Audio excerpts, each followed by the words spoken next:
கவலை தெரிவிச்சிருக்காரா? கவலை தெரிவிச்சு சொல்லுங்க. கவலை தெரிவிச்சு சொல்லுங்க. சந்தோஷம் தான். வேற என்ன? அவரு கவலை தெரிவிக்கிறாங்க. எங்க ஆட்சி நாங்க மாற்ற முடியுமானா? இந்திய மக்களுக்காக நடத்தக்கூடிய ஆட்சி. அமெரிக்காக்காரன், வெள்ளக்காரன், இங்கிலாந்துக்காரன், ஜெர்மன்காரன் இத்தனை காலமா அவன் தீர்மானிச்சா இந்தியா எப்படி நடத்தப்பட வேண்டும் என்று. இப்ப நாம் தீர்மானிப்போம் இந்த நாடு எப்படி இருக்கணும். அமெரிக்காக்காரன் கவலை தெரிவிச்சோம்னே நீ நாங்களும் போய் எங்கேயும் ரோட்ல படுத்து அழுவுமானே? இந்திய மக்களுக்காக நடத்தப்படுகின்ற ஆட்சி. அப்ப இத்தனை காலமா காங்கிரஸ்காரன் அமெரிக்காக்காரனுக்கு ஆட்சி நடத்தினானா? இந்த நாட்டுக்கு எது சரியோ அந்த திட்டத்தை நாங்கள் கொண்டு வருவோம். அது அமெரிக்காக்காரன் கோச்சுக்க சொல்லுங்க.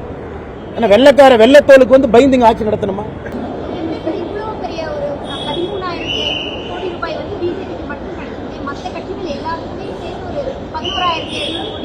இவர் எனக்கு 100 ரூபா கொடுக்கிறாரு. இவர் கழுத்தில் நான் கத்தி வச்சு அண்ணே நீ 100 ரூபா கொடுத்தா தப்புனே, அதுல 20 ரூபா டிஎம்கே கொடுங்க, 20 ரூபா ஏடிஎம்கே கொடுங்க, இது கம்யூனிஸ்ட் நாடு, 20 ரூபா விசிகே கொடுங்க, எல்லாருக்கும் கொடுத்துட்டு மிச்சம் இருக்கிற 20 ரூபா எனக்கு கொடுங்க நான் சொல்லுவேன் நினைச்சீங்களா? இவர் வந்து எனக்கு 100 ரூபாய் கொடுக்கும் பொழுது நான் அதை வாங்குகின்றேன். ஏன்? அவருக்கு என்னை பிடித்திருக்கிறது, என் கட்சியை பிடித்திருக்கிறது, மோடியை பிடித்திருக்கிறது. அதையே நீங்க வேண்டாங்கிறீங்க. நான் அட்டாச் போய் கழுத்துல கத்தி வச்சு திமுக போற 100 ரூபாய் போகாதுன்னு நான் சொன்னாங்களா? பாரதிய ஜனதா கட்சிக்கு எலக்ட்ரல் பாண்ட்ல பணம் வந்திருக்குன்னா பாரதிய ஜனதா கட்சியை மக்கள் விரும்புறாங்க. பாரதிய ஜனதா கட்சி கொடுக்கறாங்க. பாரதிய ஜனதா கட்சி ஒளிவு மரம் இல்லாம ஆட்சி நடத்துறோம். இதே கேள்வியை நீங்க திமுக ஸ்டாலின் போய் அண்ணே நிக்கிறதே 21 சீட்டு கும்மிடிப்பூண்டி கான்ஸ்டிட்யூன்சி நம்பர் 1 கும்மிடிப்பூண்டி தாரி கட்சி இல்ல, எதுக்கியா 1000 கோடி நீங்க கேட்கணும். ஆட்சிக்கு வந்த பிறகு 460 கோடி ரூபாய் எலக்ட்ரல் பாண்ட்ல வந்திருக்கு, எதுக்குன்னு கேட்கணும். யாரு கொடுத்தான்னு டிஸ்க்ளோஸ் பண்ண சொல்லுங்க. மம்தா பானர்ஜி 3000 கோடி ஒரு மாநிலத்தில் ஒரு சாதாரண கட்சி கேட்கணும்.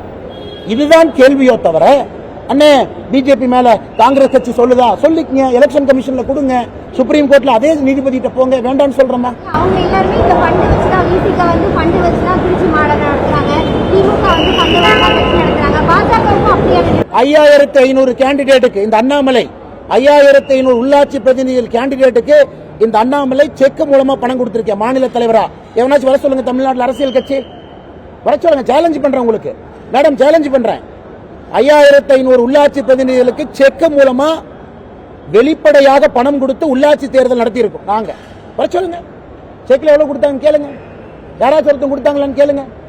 அதெல்லாம் பேச மாட்டாங்க.